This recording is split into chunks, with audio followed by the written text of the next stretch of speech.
Kim. Hi there.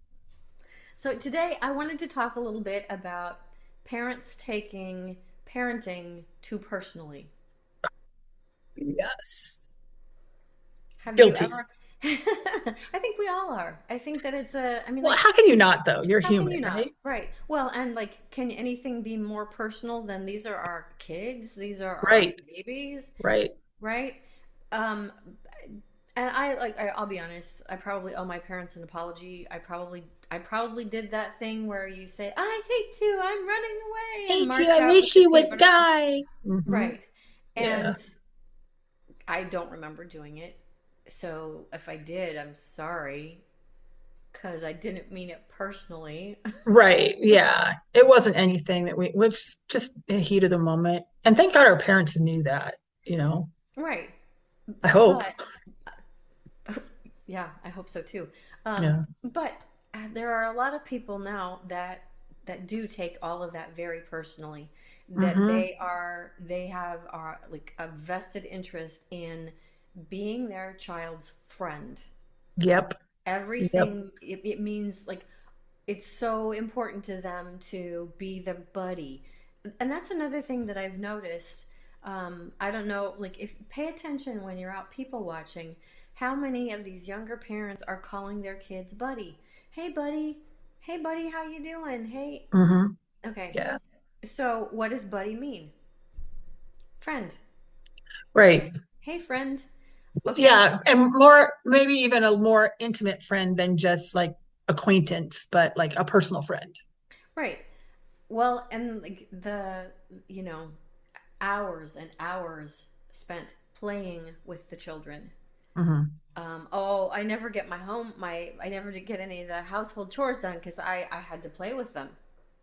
Yeah.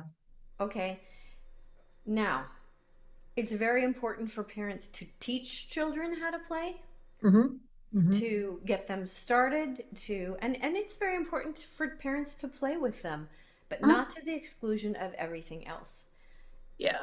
You the idea that we're putting kids above everything else is giving them like such an inflated sense of self that it's not proportionate to what they can expect in reality.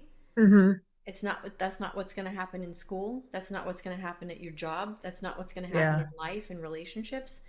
And it's destroying the family and the relationship with the parents. Mm-hmm.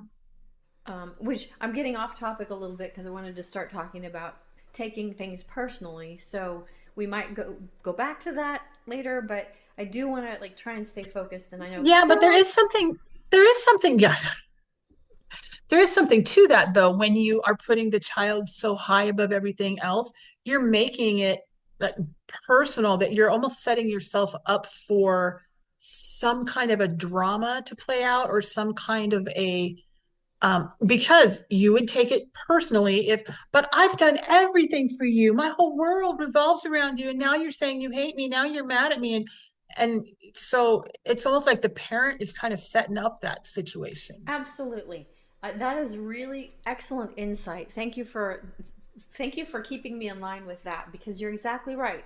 What happens is you know, the kid, and then the kid who doesn't necessarily have a great vocabulary because it's three, Uh-huh, it's four.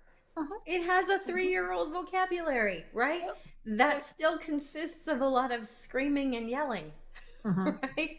Right, And so then, like, oh, I've done all these things for you, and the kid is having a fit, a complete meltdown, and the parents take that personally. My right, kid is crying, therefore uh-huh, I am a failure. My kid doesn't right, love me. uh-huh, YouTube's going to boot me off. I'm not going to have my Instagram account anymore. They're going to take uh-huh. away my gym card because my kid cried, therefore the world is ending. Right. I'm a terrible person. Everybody's going to think I'm awful. But how many times as moms you're out and you see somebody else's kids having the meltdown and you just sit there and you sympathize with mom. Like, oh, honey, you're doing just fine. I 100%. And there have been times Yeah. when like I don't um you almost want to be like, if you want to take him out to the car, I can put your groceries back for you. Right. Yeah. Right. Yeah. And I because almost want to do that, but then it's like, ooh, stranger danger. I don't know about this. And, but yeah, you exactly. kind of almost like, Mom, you're fine. Can I buy you a coffee? You're fine. Right, right. Here's a Starbucks card because you're doing okay. And Hmm. but the we take it personally. We are so invested as we should be because Hmm. you definitely don't want to be the opposite where you're neglectful, but it is that right amount True. of it. Yes, my kid's going to cry. My kid's going to do things that I actually have no control over, and I Mhm. have to have that boundary, that separation of me and them. Right. And it is I think that if I could, like, that's an such an important message that I'd like to get out to some of the younger parents, where it's like it's okay to step back and say, you want to cry, you go for it, I'm gonna go over here. Right. Right. Well, because we're our own worst critics. We're so hard on ourselves that, like, if I make a mistake, I have such bad self-talk that I'm always, I call myself a dumb, well, Okay, we're head. gonna have more conversations, you and I, then, because Yeah, I know. you're But gonna I knock but I that mean shit we off. are we're so bad and so hard on ourselves that, yeah, and the kid being an extension of us, we're like, "Oh man, I failed as a parent. I suck as a parent because Right, I can't make my kid happy. I can't keep my kid focused right. on what we're doing." And we do that, and I think And it's natural, but it's also not good. it's right. And I think you hit on another key point, that we think of them as an extension of ourselves instead Hmm. of a unique individual who's going to make mistakes and choices Hmm. that we don't even endorse, Right. and that's okay. There's more than Hmm. one way to tie your shoe. So Right.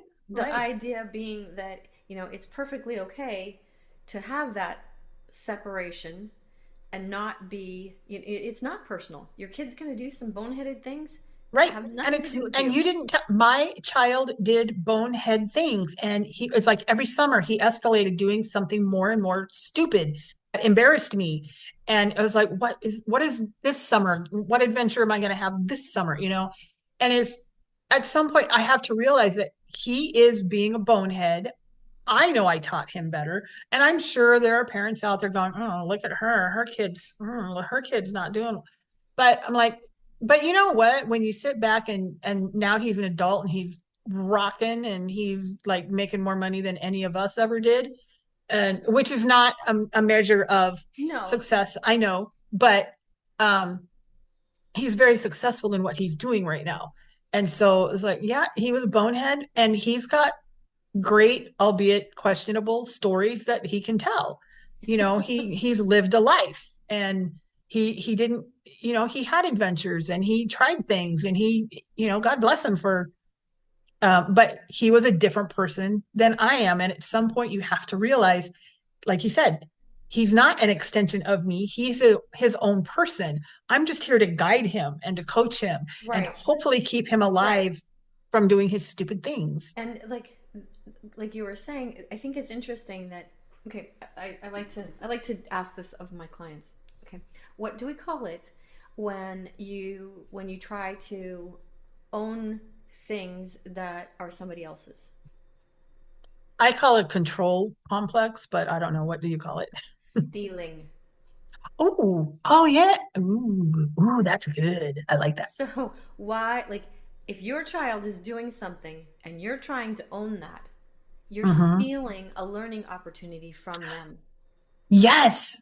See, and that's what I keep saying. I'm sorry, I'm going to squirrel here for a second, but that's kind of the same thing when in school, when you like hand the kid the answers, or you help them through, or you keep, oh, we're gonna lower the standard here. You're stealing an opportunity from them. Exactly. Yes. Okay, so stop stealing. Stealing is against the I law. like it. Yeah. Yeah. And on that happy note, just parent. It's not a trend. You don't Hmm. own it. It's not Just a do it. competition. It's not, nope. Just parent. Just parent and enjoy the ride.